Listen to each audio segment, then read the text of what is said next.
cloud on the mountain slope, and probably there is a Shalimar garden under the cloud. So, and the topic of my talk today is the Bahāristān-i Shāhī, Persian chronicle.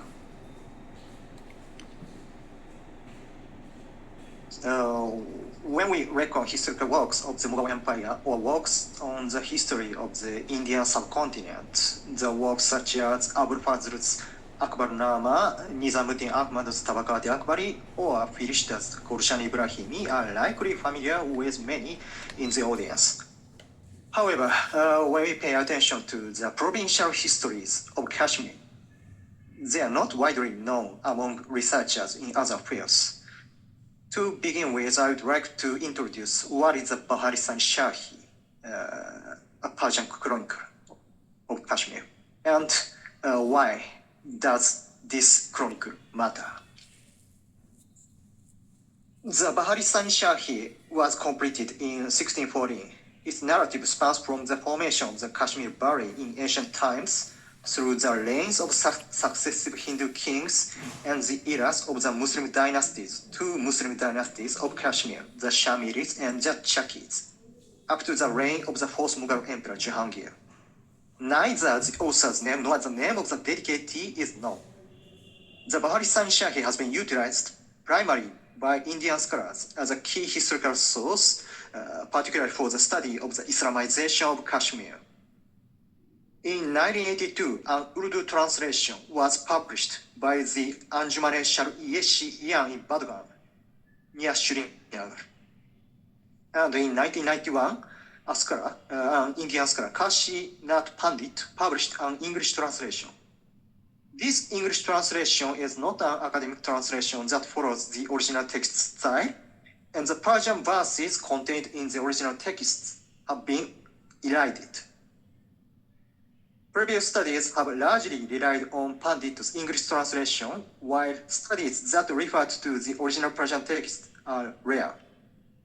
This is because a critical edition has not yet been published, and to read the original Persian text, one must consult the manuscript held at the British Library and the Oriental Research Library in Srinagar, which also houses one manuscript.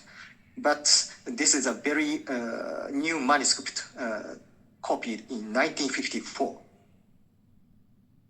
Among studies on the Persian historiography in Kashmir is a monograph published by Chitralekha Zuchi in 1214. However, because she analyzed the Bahāristān-i Shāhī, relying solely on Pandit's English translation, she failed to grasp the actual characteristics of this work. So to begin with, I have to introduce the long tradition of historiography in Kashmir.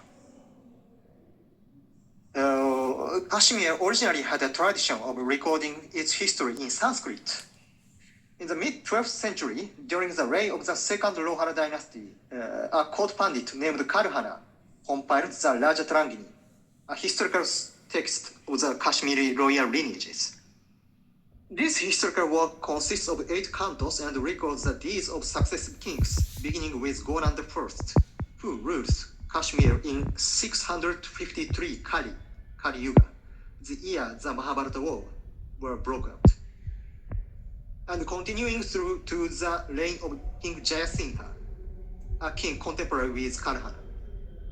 Karhana noticed that in compiling the Rajatarangini, he referred to the Nilamata Purana, a collection of original myths of the sacred sites in the Valley of Kashmir, as well as 12 other Sanskrit historical sources. This suggests that even before Karhana, there was a tradition in Kashmir of compiling historical works in Sanskrit.